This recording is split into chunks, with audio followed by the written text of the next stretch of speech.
Our next speaker is one of our most valuable and prolific writers.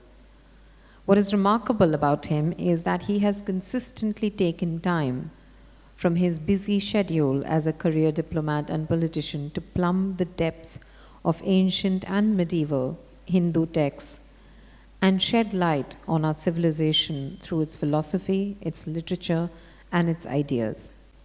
This evening, we are going to be talking to him about one of the biggest, greatest political philosophers ever to have lived, Chanakya. And through the prism of Chanakya's thoughts and ideas and values, he will be examining some of the issues, burning issues rather, that confront our country today. Please join me in welcoming Pavan Varma.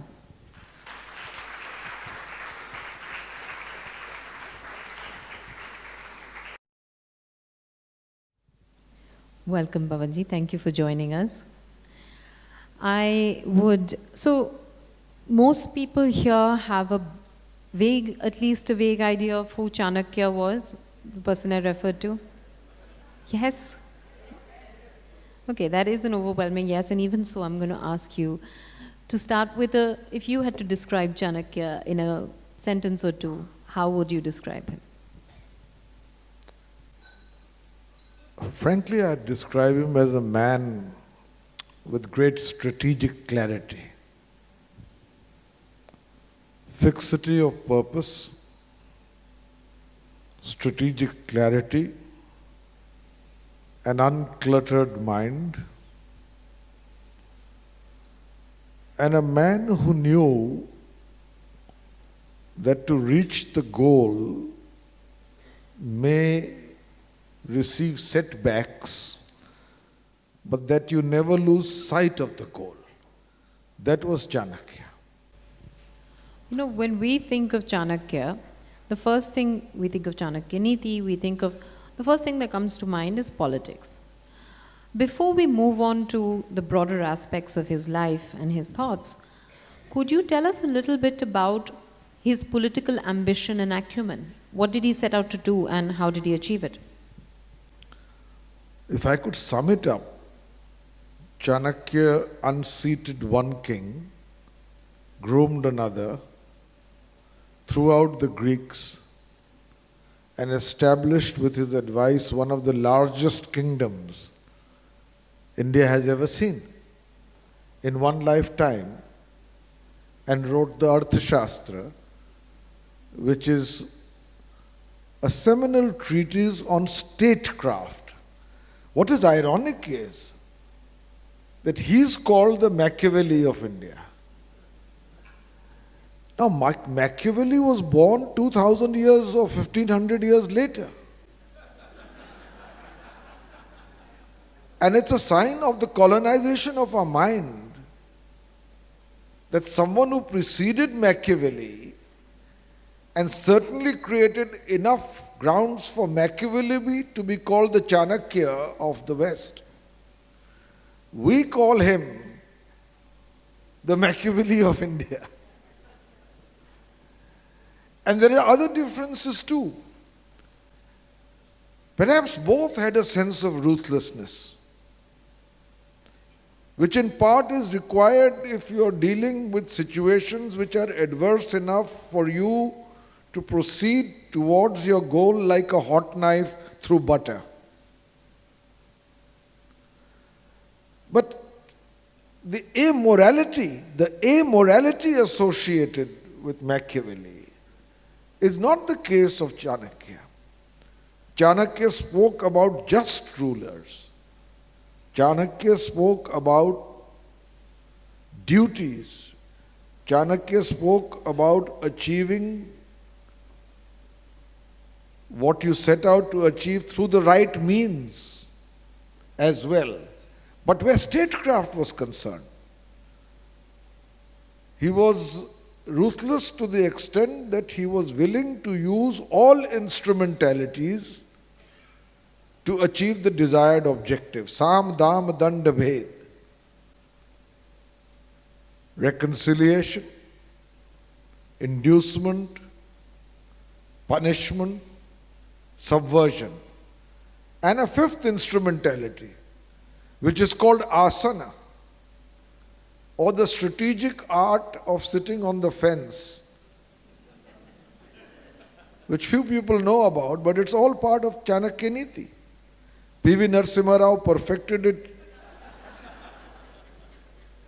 with great success. So, he believed in choosing different instrumentalities, but they were all handmaidens of a larger strategic perspective. And that was his greatness, and that's why I began that he had strategic clarity. You know, you write wonderfully, and you're absolutely right. When one thinks of Chanakya, we think of him in the same breath as the phrase, the descriptor Machiavellian. And we associate him with a sort of ruthless pursuit of goals. But you write wonderfully about the broader value system that he subscribed to.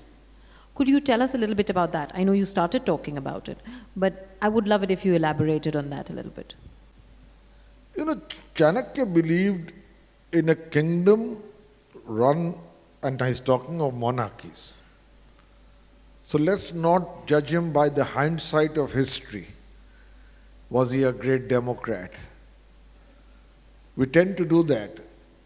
But I don't think we need to do that. We need to see whether he believed in a just kingdom,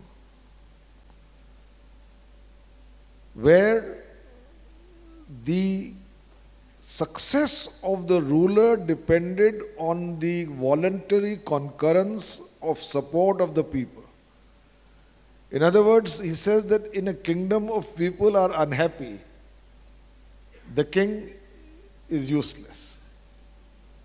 He was a realistic, he was a pragmatic. He said a kingdom whose treasury is empty is of no consequence.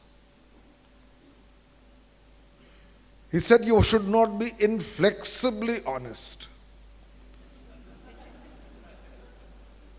because you are like the straight tree that is first cut down first.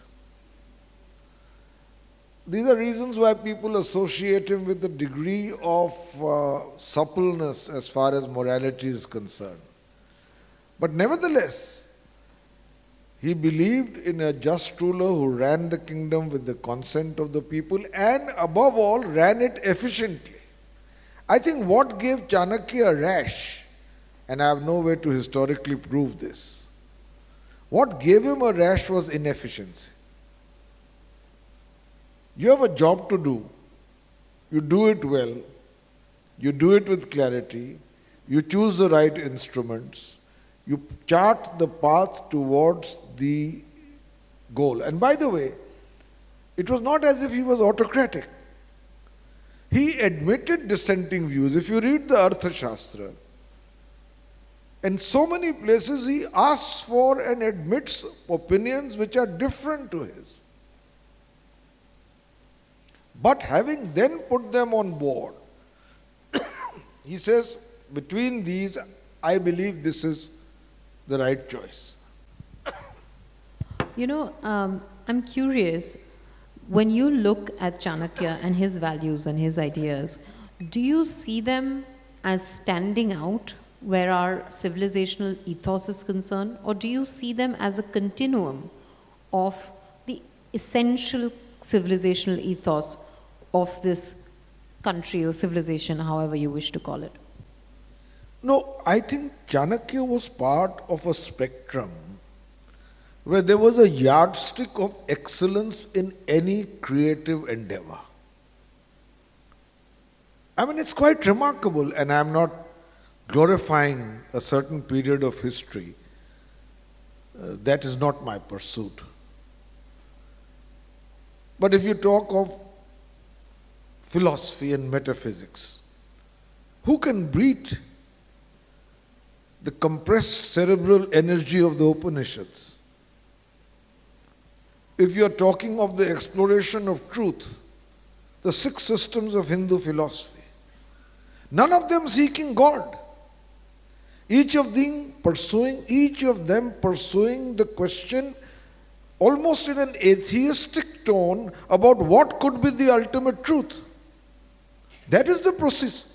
That is the curiosity, that is the pursuit, that is the preoccupation. If you were to take sensuality, you had the Kama Sutra. Vatsyayan, great thinker, he was called a sage. The four purusharths of the Hindu worldview are dharma, artha, kama, moksha. And Vatsyayan in the first chapter,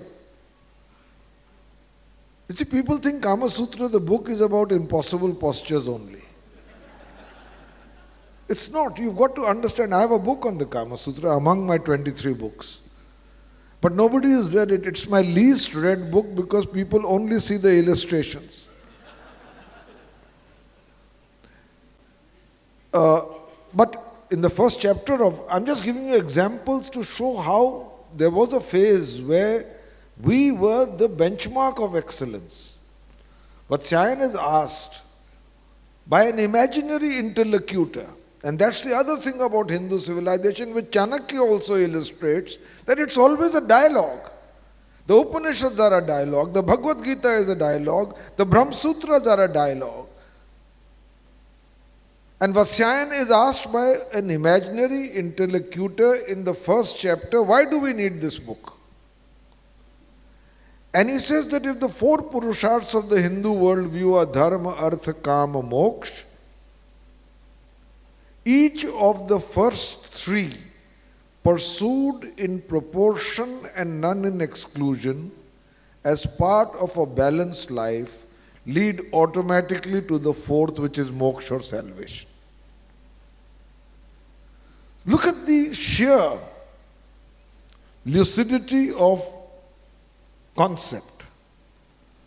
So, if you were to look at the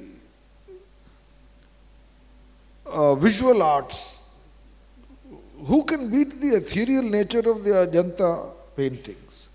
You look at a Chola bronze or a Kurkihar bronze, they are perhaps the epitome of a certain form of excellence, which is the yardstick of what aesthetic pursuit should be about. And so Chanakya is part of that spectrum, where in the area of politics and economics, he created a benchmark for himself. Just to play devil's advocate for a second, why think of Chanakya today? What is his relevance to the world that we are living in today, according to you? His relevance is because we lack strategic clarity. And if we can't go back, I've been a practicing diplomat before I resigned to join politics. And I can tell you that there are so many fields in which we have perfected the art of being muddle-headed. We perfected the art of muddling through without that strategic clarity. So he is relevant, if nothing else, as a reference point and a possibility of being an inspiration. Moving on from Chanakya and staying with his relevance, from the prism of his values, I would also like you to talk about a couple of hot button topics that we confront in this country right now. And I'll start perhaps with, only because you are somebody who has extensively studied Hindu texts and philosophy.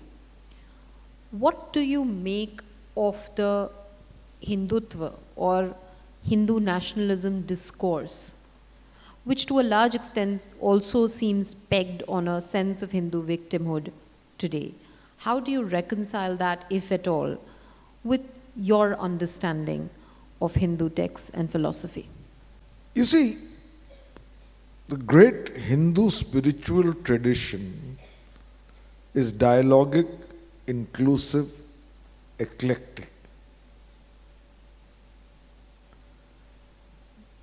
The problem with Hindutva and the problem with those who propagate it It is that their zeal is matched by their ignorance.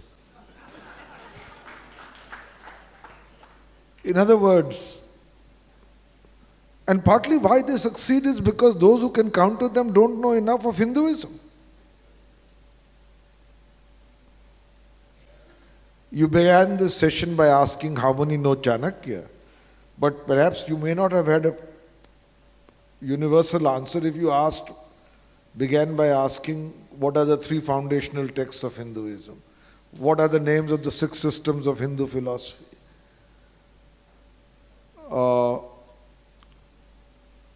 Which century was Adi Shankaracharya born?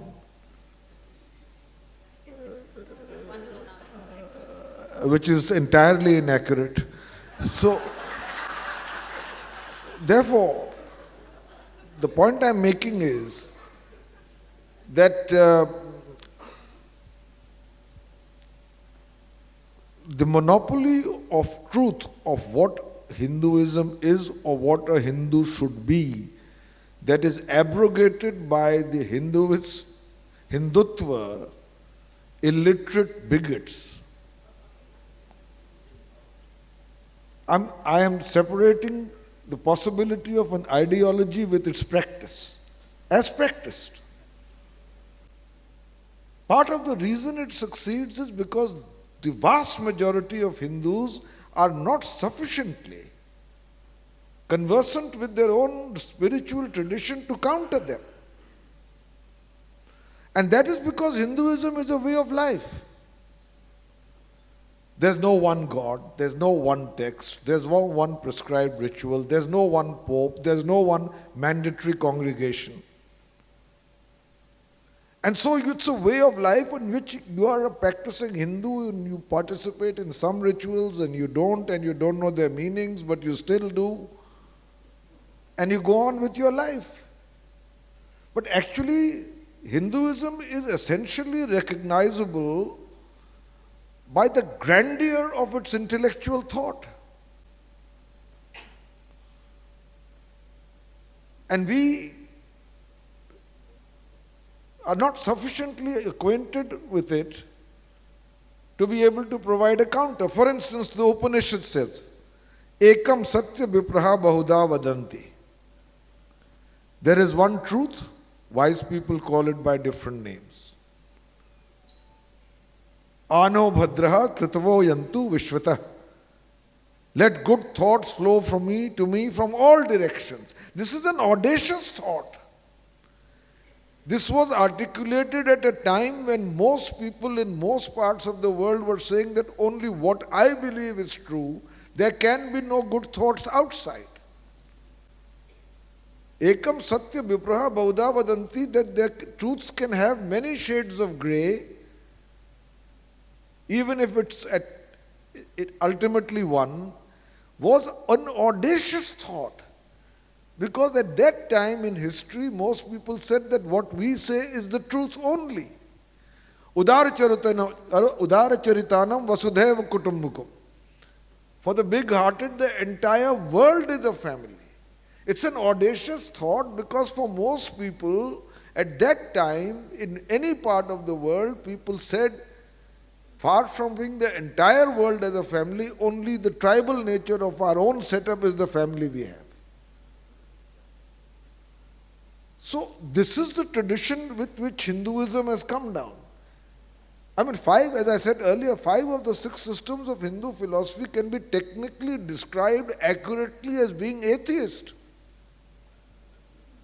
Because they are not talking about God. They are talking only about what could possibly be the ultimate truth. This is the tradition we come from. And then they kill a man by lynching him and making him recite Jai Shri Ram. Jai Shri Ram. Shri Ram. Maryada Purushottam. The epitome of rectitude. The sole touchstone of idealized conduct.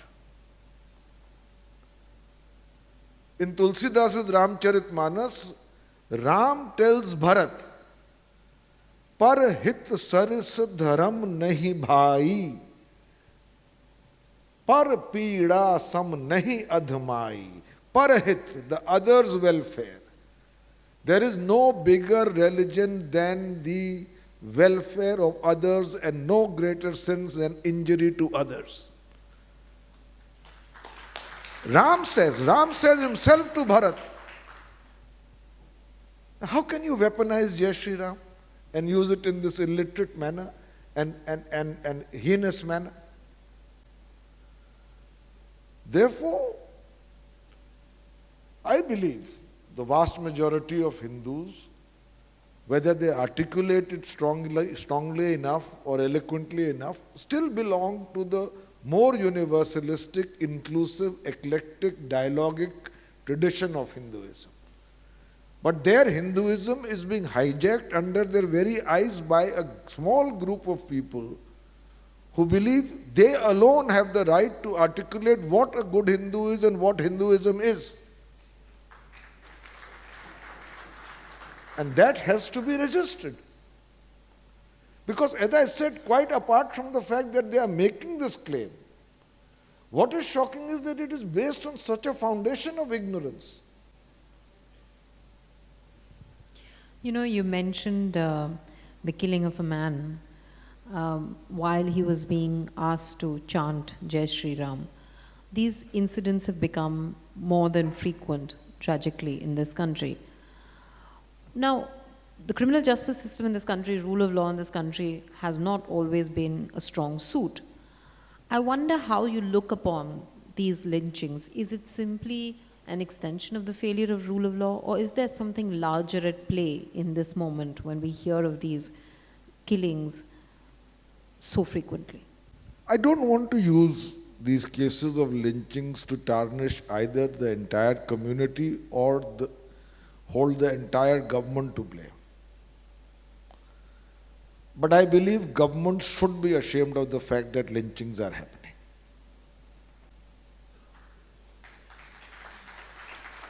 I don't say that they are responsible for it, but any government of any hue, of any color, of any ideology, of any persuasion should consider it to be a taint both on the republic and on the government's reputation. And the fact that lynchings may have gone up by some accounts appreciably in recent years should be a cause of worry. Does more need to be done? The Supreme Court has asked states to take special measures to prevent these kind of incidents from happening. But what do we do in situations where an FIR is filed against a victim who has died?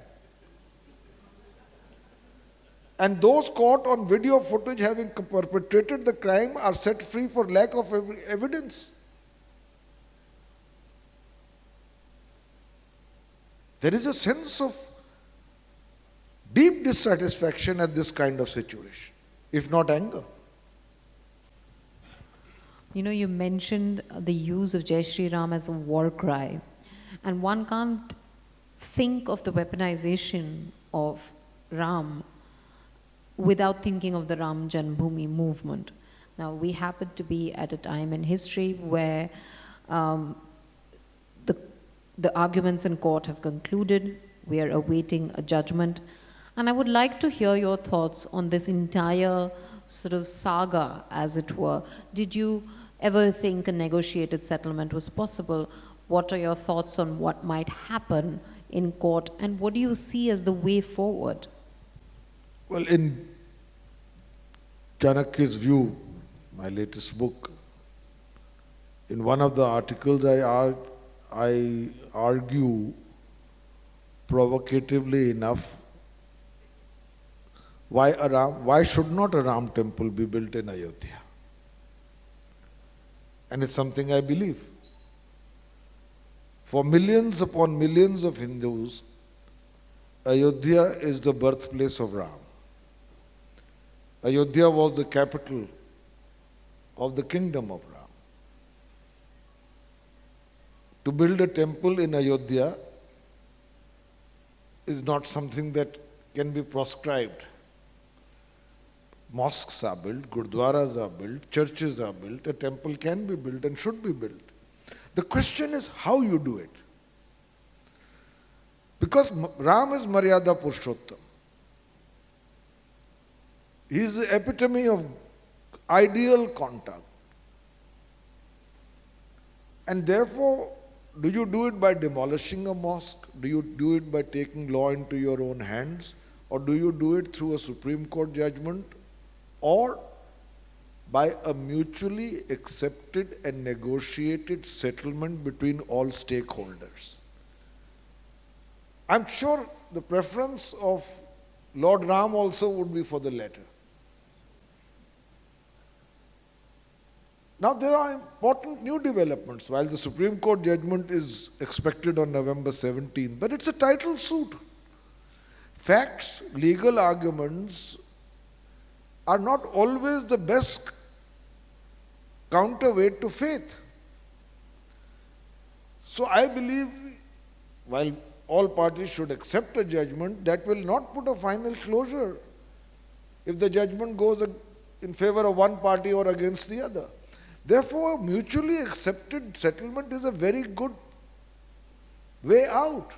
Now recently, General Zamruddin, I think Nasiruddin's brother, Lieutenant General Zamruddin, who was Vice Chancellor of AMU, Aligarh Muslim University, came up with a statement saying that he believes, for instance, that the Muslims should give up their right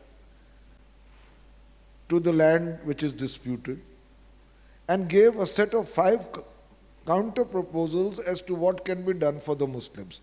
Build a mosque somewhere else, strengthen the special the act which protects places of religious worship without converting them elsewhere, and so on and so forth. There are 5 conditions: repair the mosques in Ayodhya, set up a Social and Harmony Institute in Ayodhya, and so on and so forth.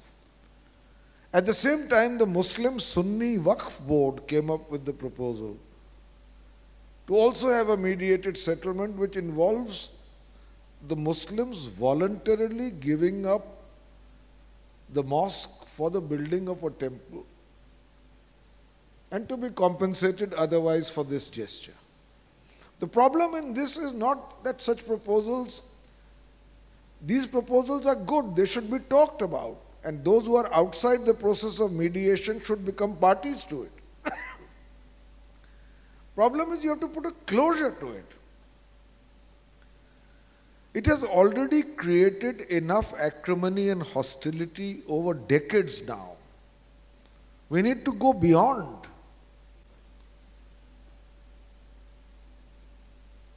But suppose you were to put a closure to this and an agitation begins about the mosque in Kashi or in Mathura. After the Babri demolition, there was a slogan popularized by the Vishwa Hindu Parishad, Ayodhya to jhanki hai, Kashi Mathura baki hai. So, if there's no closure, the Muslims, even if they were supposed to make a grand, voluntary, gracious and generous gesture to create a mutually accepted solution. But if there's no closure, then the Damocles sword continues to hang and we go on from one period of communal strife to another. So I believe that even more important than the judicial process is the possibility of a mutually acceptable solution in which all parties must participate. I believe, for instance, that liberal opinion among Muslims should become far more vehement and stronger to be heard. There are many friends I have among Muslims, and frankly, I make no difference between faiths at all, and respect all of them, who tell me privately that they should voluntarily abdicate their claim and have another mosque built elsewhere in Ayodhya, grander than the one here, in order to create the foundation of greater communal harmony and faith between two communities. But they are afraid to voice their opinion publicly. And there may be many factors for that. So there is a time when you need to catch the bull by its horns and try to see that you can say the truth publicly and strengthen such opinions. I'll just add one thing to what you said. I am actually from Ayodhya, it's my hometown. And the Muslims who echo the thoughts of the liberal Muslims that Pavan was talking about are the Muslims of Ayodhya. And they will tell you privately, if you ask them, that namaz to hum ghar pe pad lenge, mandir nahi bana to khayenge kya? Because it's a temple town. And they make khadaus or they make clothes for the pandits and so on and so forth, or have shops leading up to the temple. I just want to add, it's not about Muslims only.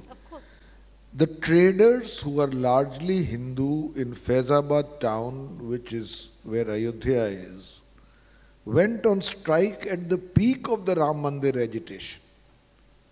Because they said if there is curfew that is extended for so long, dhanda kaise karenge? How do we do business? So it's on both sides of the community divide. People want to swim away from the clutches of mullahs and mahants and move on to the dividends of the secular mainstream. That's the truth of India. Moving on from one mess to another. You've been a diplomat, and I want to focus for a minute on our Pakistan policy, particularly post-Pulwama, because that's another saga. What do you make of it? What are the ups, what are the downs, and how do you see the finer nuances of developments? See, the one thing that you have to understand about Pakistan is that they seem to have learned more from Chanakya than we have about Chanakya. Their policy is crystal clear. Explosive aggression followed by tactical appeasement. And they have followed it consistently. The one occasion that they were surprised, which was from our point of view a Chanakyan strategic move, was the airstrike on Balakot. That took them aback. Their strategy is clear. Explosive aggression followed by tactical appeasement. It's only we who keep falling flat between these two stools, undecided on what to do with either.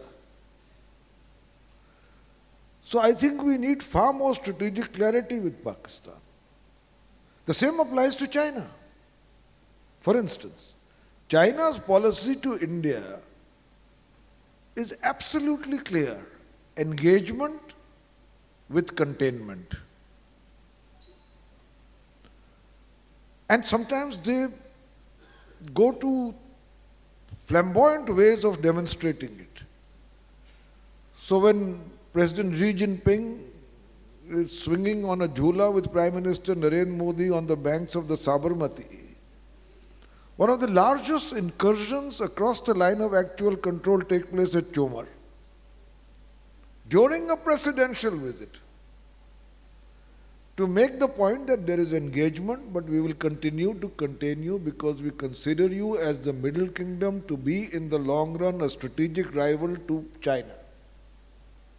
And we will encircle you and we will contain you. But at the right time, we will drink coconut water with you in Mamallapuram.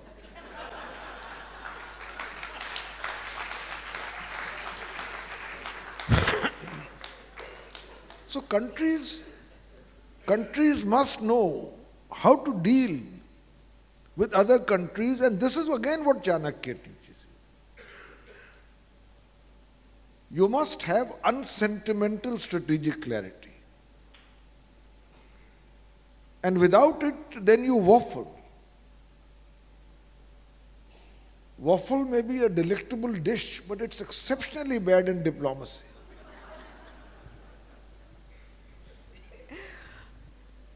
So you mentioned that the Balakot strike you see as a sort of reflective of Chanakya Niti. What after that? Has the Balakot's strike sort of veered us towards a strategic clarity, or are we back to waffling? How do you see us at this moment with Pakistan? No, I think that the real challenge for us every time we do something remotely Chanakyan is to sustain the policy. And therefore, we have a tendency to waffle, but I'm not sure whether we are doing it that dramatically anymore. In the sense that things are in a transitional stage. We have Kashmir. We have Article 370's abrogation. We have, on the one hand, an angry Pakistan, and on the other hand, we have in Kashmir alienated, hurt, and angry Kashmiris. How to deal with this situation, in my view, requires first and foremost normalcy to return as soon as possible to Kashmir. Because the longer it remains in a state of lockdown, which is not a word the government likes, the more it remains in a lockdown situation, the greater the possibility of it being internationalized. You cannot incarcerate 8 million people in near perpetuity without the world taking notice. So however difficult the task may be, you have to move towards situations which begin to approach normalcy in Jammu Kashmir. And in my view, the biggest way to do that, the most important way of moving forward is democracy. Democracy, you may feel in these situations may not be, but ultimately democracy leads to perks of power. And they take your attention away in the pursuit of those perks of power. And ultimately people begin, it's like a safety valve in a pressure cooker. You need that. But whether or when's the right time for it, government must decide. I can't speak for them. But you need to return normalcy as soon as possible to Jammu Kashmir. Once you do that, you have to continue to maintain the highest standards of vigil and military preparedness on the border. Because Pakistan will continue to provoke you, including striking at civilian targets, as they have done yesterday and today. It's a form of incremental warfare which we must need to respond to and subvert where possible. Then you have the problem of terrorism. How do you deal with terrorism? Any situation which is festering and angry becomes a very fertile ground for the inclination towards militancy. So once again, normalcy in Jammu Kashmir. You need the best equipment on the border, including that of surveillance, infrared, drones, etc. One of the things that I find really amazing is that the most efficient public sector organization in the country is that which produces defense equipment, the DRDO. China doesn't buy any more military equipment from any country in the world, and its military budget is at least 10 times that of India. Because their indigenous production is of such high quality. Whereas we have become the world's largest importer of arms, because our indigenous production is so woefully lagging behind. So we need the right equipment, both in electronic warfare and in hardware on the border. You need to equip your armed forces with much better technology and equipment and ancillaries. This is all, I'm sort of outlining a Chanakyan strategy of how to deal with this situation. And you can't do it in bits and pieces. Half a gun one day, a second part next day. There has to be a broad vision of putting the pieces into place. Because you must remember the basic Chanakyan fact that you have two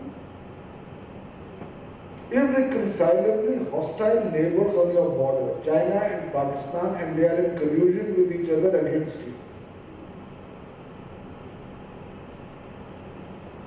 So, these are things that you need to think about.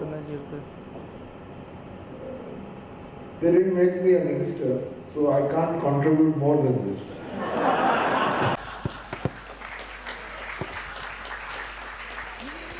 You know, unfortunately, or fortunately, whatever, when we, because of this sort of being, in a sense, partly surrounded by hostile neighbors that we need to be wary of, when we talk about foreign policy, we think of China and Pakistan first, which is what I did as well in asking you that question.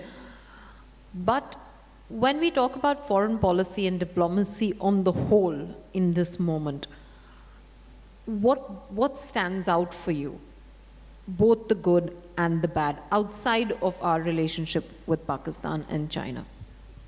See, diplomacy is not about grabbing headlines for one day or 1 week. Diplomacy is an ongoing process. It's like a continuous think tank working in continuum, analyzing inputs every day for short-term reaction, medium-term policy and long-term vision. That is diplomacy. So you may create the right headlines with Howdy Modi, but ultimately you'll have to judge what have been the results in the hard-nosed arena of real diplomatic advantage.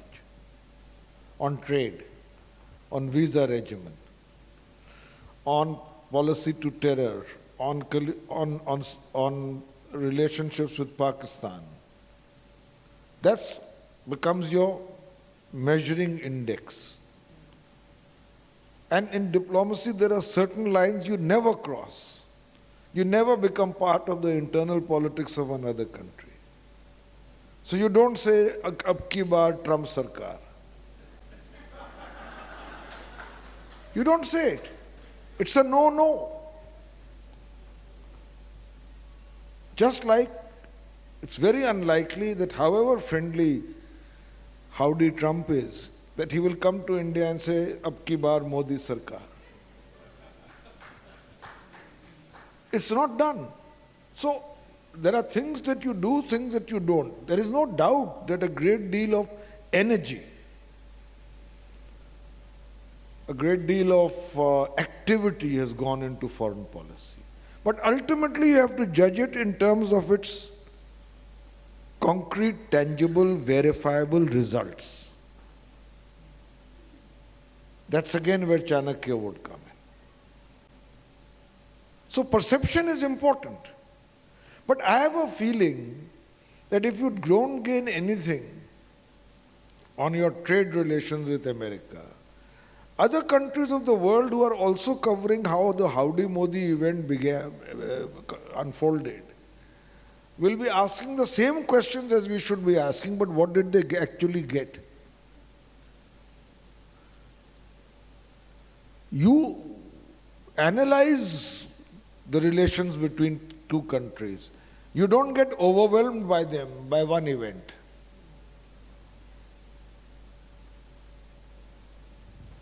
You know, the bell has rung, so I'm going to defy that bell and ask you one final question. And I'm going to perhaps take us back to something that you were speaking of somewhere in the beginning of this segment of our questions. We talked about how the dominant idea of Hindu nationalism at this point in time, at least in practice, has has ironically moved away from the essential tenets of Hinduism. I want to now shift focus from politics and ruling party, etc., and come down to the social sort of manifestations of this.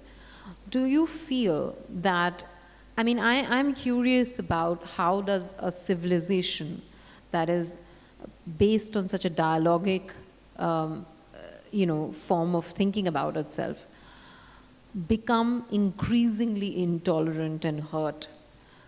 How have we come to a point where dialogue seems so difficult and where we seem to kind of take umbrage and look upon with suspicion to anything that is a different view from ours? No, it's very sad that the space for civilized discourse in our country is shrinking. Sabhya Samvad, we don't seem to have enough of it. And that's particularly sad for a country of our civilizational legacy. I don't know if my book on Adi Shankaracharya is available here, but it's quite remarkable. Adi Shankaracharya, who died at the age of 32, and I've written about his life, having traveled to every place that he is associated with, apart from his philosophy. Adi Shankaracharya and Mandan Mishra, bitterly opposed to each other. One believes in the Karma Kanda philosophy, the other is the votary of the Gyan Marg. Agree to sit down to have a debate.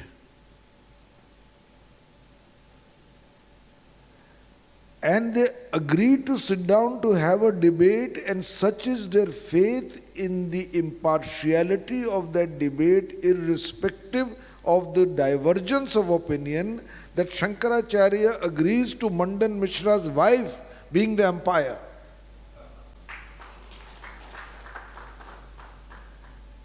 And that debate continues for days, if not weeks, and in an age when there was no social media, all of Hindu India is following it, and it becomes a pivotal movement in the evolution of Hinduism.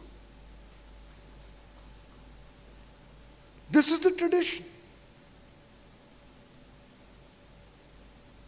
Now we have a situation of exceptionally brittle polarities. If I am right, you must be wrong.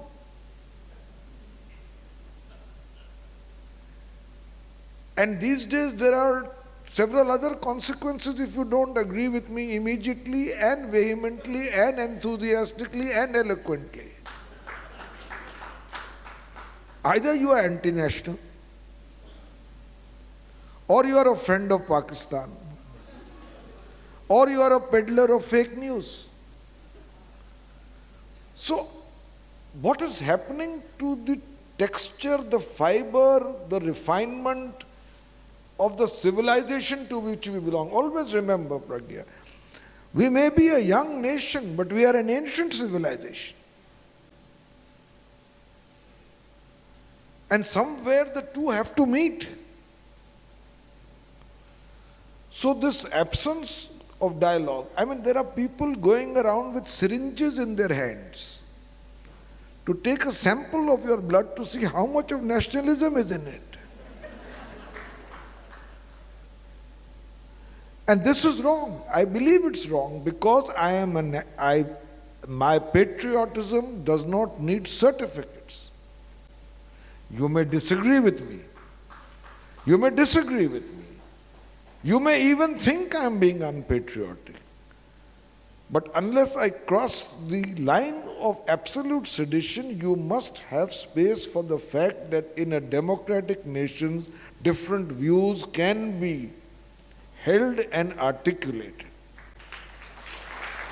That is the fundamental of a democracy.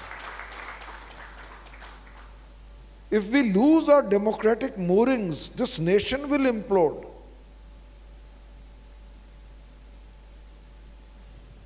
Well, at least one place the conversations will continue, and that's in algebra. I'm afraid that's all we have time for. But your conversation with Pavan does not have to end. A lot of his books are available outside. I have read a lot of them. The Adi Shankaracharya book in particular, I recently finished, and it is absolutely incredible. And I don't say that only because he's sitting here. So please use this opportunity to buy the books and have them signed by Pavan. That is all from us. Thank you very much.